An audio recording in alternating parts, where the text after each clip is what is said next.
siempre unida a la fe. Eso lo vemos en Spessalvi, de Papa Benedicto, una hermosa carta, extraordinaria realmente, donde él habla como, en el fondo, la esperanza en darnos a Dios, nos da el fundamento fuerte de la esperanza, ¿no? Es una virtud característica de la Iglesia peregrina que nos impulsa siempre a buscar el bien con la conciencia que es posible alcanzarlo con la ayuda de Dios. Es una virtud claramente teologal, no es el optimismo humano. Sabe que la existencia no es fácil, pero se apoya en la presencia siempre amorosa y cercana de Dios. Sin él es imposible entender toda la obra para construir el reino. En la carta citada del Papa aparece constantemente esta virtud básica. Es la virtud de lo alto de la vida cristiana en el mundo. Ella produce una cierta metamorfosis de la existencia, la lucha entre el bien y el mal que es constante. Recordamos que en el mundo y en la Iglesia existe el trigo y la cizaña. El Concilio decía que la Iglesia siempre tiene que reformarse. Como dijo Benedicto, no, el mal no está en el mundo, está en la misma Iglesia. No siempre somos transparentes como mediadores, las mediaciones eclesiales no nos satisfacen muchas veces. En la renuncia del Papa Benedicto aparece con claridad la conciencia de que el Espíritu es que dirige a la Iglesia y la relatividad incluso del mismo ministerio petrino en cuanto es ejercido por el mismo. Él tenía conciencia de que el Espíritu proveería a la Iglesia, porque es magistral la renuncia de él, ¿no? Y la cosa que dijo. Realmente era un hombre que se relativizaba a él. Sabía que el oficio ministerial superaba su propia persona. Es un sujeto que hay que rescatarlo mucho en los tiempos que corren, donde nadie quiere dejar la silla donde está sentado. Si he conocido yo el oro de los secretos. Y está muy bien eso. Me parece que el Benedictano dice que todos somos sacerdotes de la Iglesia. Todos somos necesarios, pero el único indispensable es Jesucristo. Y la gente tiene eso. Que el que importa es Jesucristo. Nosotros somos muy falsos. Nosotros parecemos más Juan el Bautista en muchas cosas. Por eso no tenemos que hacer el culto de la persona, lo que el Papa habla, la autorreferencialidad. ¿No? Nosotros servimos al ministerio, no lo tenemos que servir del ministerio, porque es muy distinto. En eso es impresionante, ¿no? Y la confianza es una actitud de abandono total en las manos de Dios. Vamos a Brochero, salteamos unas cositas. Brochero, hombre de esperanza. Tiene una completa certeza de la providencia divina. La inmensa obra que realizó, como expresan los testigos, no podía haberla realizado sin esa fuerza divina que lo impulsaba. Esto lo llevó a enfrentar diferentes dificultades y empeñarse con todas sus capacidades. Confiaba plenamente en el auxilio de Dios, incluso en situaciones complicadas, y en las que se necesitaba buscar todos los caminos posibles para realizar sus obras. Toda su labor apostólica se apoyaba en esa certeza divina. Estaba convencido que Dios lo acompañaba en todas sus obras y que la fecundidad venía de esa presencia de Dios. Una vez venía a atravesar un río tempestuoso donde tuvo que bajó con la sotana los ojos del burro que era de hambre. La mula, para que no se asustara, de que se agarró de la cola y atravesó el río. Y había un grupo de gente que lo esperaba en la iglesia y se están mirando. He hecho lo que tenía que hacer, porque basta, he hecho lo que tenía que hacer. ¿No? Ponía todo lo que estaba a su alcance, pero sabía que Dios estaba. ¿No? Usa lo de San Agustín, tiene que hacer todo como si dependiera de ti, sabiendo en el fondo que todo depende de Dios.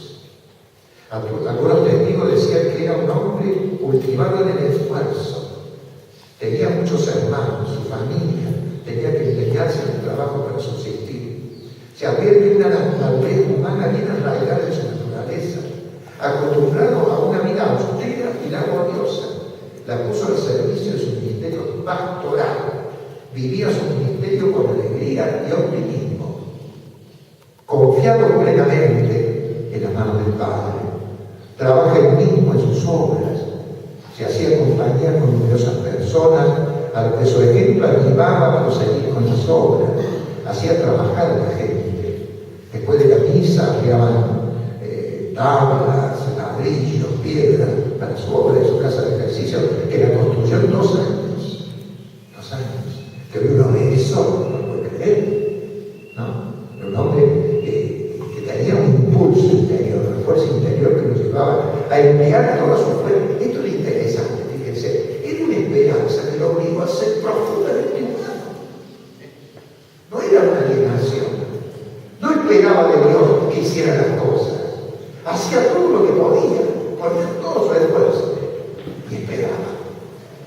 La esperanza tiene que ser eso, ¿no? Un impulso motor.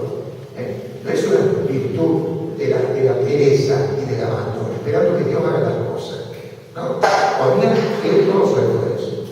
Esta confianza dice de manera particular cuando comienza a acercarse a su muerte. Los testimonios relatan que se trasladó a él con un gran paz y serenidad, consolando incluso a aquellos que se fundamentaron en la enfermedad. Cuando le dijeron que tenía lepra, dijo: al fin Dios se acordó de mí. Es allí donde uno advierte cómo enfrenta su fin con una profunda actitud teológica. Tiene una conciencia de lo escatológico y cómo esa realidad influye. Decía el cura que le dio los últimos sacramentos, Diónulo, que dijo: bueno, dice, ya estoy con los ángeles puestos, ahora tengo que esperar la misericordia de Dios. Y así partió, ¿no? Así partió. Era un hombre profundo en su fe, ¿no? Vivía los momentos de la lectura del Evangelio, se hacía el Evangelio en esos momentos también, y demostró su grandeza.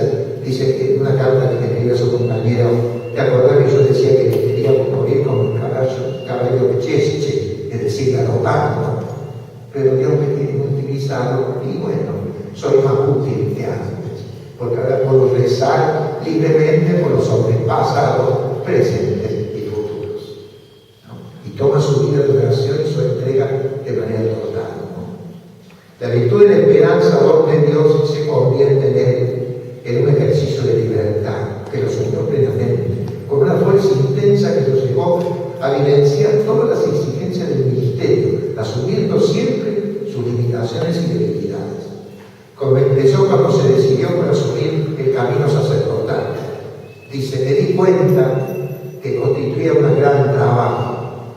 En los testimonios de algunos amigos políticos, como fueron Selman y Cárcano, lo expresaban con toda claridad en sus escritos.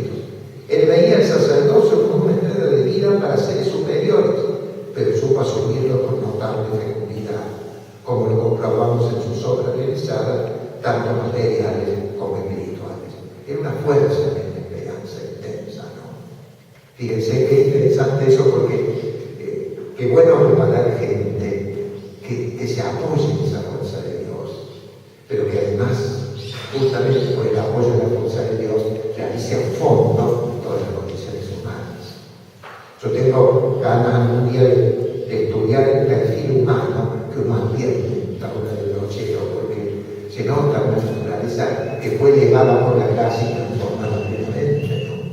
Llegó a tener una personalidad cristiana muy madura, que es importante, ¿no? Es decir, hizo de la vida teologal un modo de existir de toda su vida humana, ¿no? Fue cristiano, sacerdote, en todas las dimensiones de su vida. Es el gran desafío nuestro, ¿no? Cómo hacer que las actitudes teologales pasen a ser cotidianas, ¿no? Pues, vivenciadas en todos los gestos de la vida. Por eso se dice que el cristianismo es la canonización de la cotidianidad. Ya no hay nada que no sea importante. Todo lo que hacemos construye el reino o impide la construcción del reino, ¿no? Entonces, es interesante crear gente que siente esa urgencia, ¿no? De iluminar la vida de la gente, pero tiene que hacer a propósito de la iluminación que él mismo ha tenido evidenciar. Ese es lo que tenemos que hacer cada uno de nosotros, ¿no? Esto dicho rápidamente, algunas cosas. A mí lo que me impacta mucho es cómo transformó la humanidad, la fe y la esperanza para él, ¿no?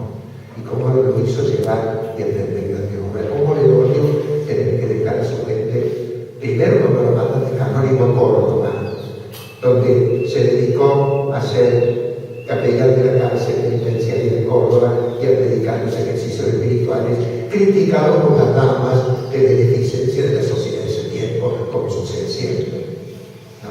Cuando le decían por qué se mete con esa gente, le echaban en cara, dice: la culpa la tiene Jesucristo. Él se metía siempre con esa gente, yo acordé. Así decía: la culpa la tiene Jesucristo. Tenía una normalidad para decir cosas así, ¿no? Se ve que se había hecho de una encarnación de todo eso, ¿no? Qué desafío para nosotros, ¿no? Yo creo que eso es permanente, ¿eh? Eso no es transitorio. Habrá que ver cómo preparar a un hombre así, tenedor. Eso es el gran desafío, ciertamente. Pero eso no puede estar. Decía Pironio, el día en que en la iglesia no se puede hablar más de las bienaventuranzas, no se puede hablar más en este mundo de la vida consagrada, va a ser un mundo muy triste, decía Pironio, que tenía él también una esperanza. Yo hablé en mi vida una sola vez, 4 horas con Pironio, y me di cuenta que era un hombre de Dios, ¿no? Tenía también algo que pacificaba, algo que tocaba el corazón de quien lo escuchaba. Realmente un gran tipo también. Tuvimos en las jornadas sacerdotales de noche, yo que hacía escuchar sobre el Pironio, ¿no? Eran hombres transformados por la gracia, hombres, como decía Calván, un teólogo protestante, en los cuales Dios ha puesto su mirada y se ha posesionado de ellos. Fíjese que un hombre sencillo, en Argüello, que yo trataba allí cuando fui a ayudar el año pasado a la parroquia, me decía, usted sabe, dice el padre, que uno ve al Papa Francisco y se da cuenta que Dios se le metió adentro. Fíjese, Dios se le metió adentro. Yo digo, si le podía decir al Papa eso, qué elogio lindo de un hombre, que se diga, Dios se le metió adentro. Y lo simple y sencillo. Eso fue Noche, un hombre posesionado por Dios, cuya vida era inexplicable sin Dios, como dicen muchos testigos, ¿no? Siempre estuviera donde estuviera, lo que brillaba en el hombre de Dios, siempre la cura, siempre cura. Qué lindo eso, ¿no? Yo he conocido curas así, ¿no? Que siempre cura. Entre ellos Angelet era uno, ¿no? Hombre que siempre vivía y planeaba planes pastorales, a ver qué hacer para llegar a la gente, saltarse una ventana en Córdoba que era imposible, para atender a un enfermo socialista que la familia no quería que lo atendiera. Él se saltó por una ventana y cuando estaba poniendo el sacramento lo cogieron a matar. Eso es excelente, hay que conocer su vida pastoral, ¿no?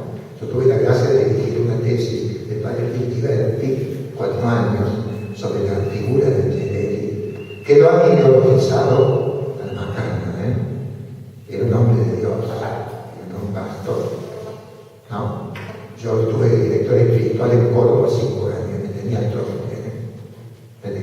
o sea, era un hombre de Dios, era un hombre de oración. Le decía una vez un cura visitando los Ojos, muchos que andan tanto de Angelet y no sabían el tiempo que se pasaba de rodillas en la capilla del Santísimo para resolver un problema.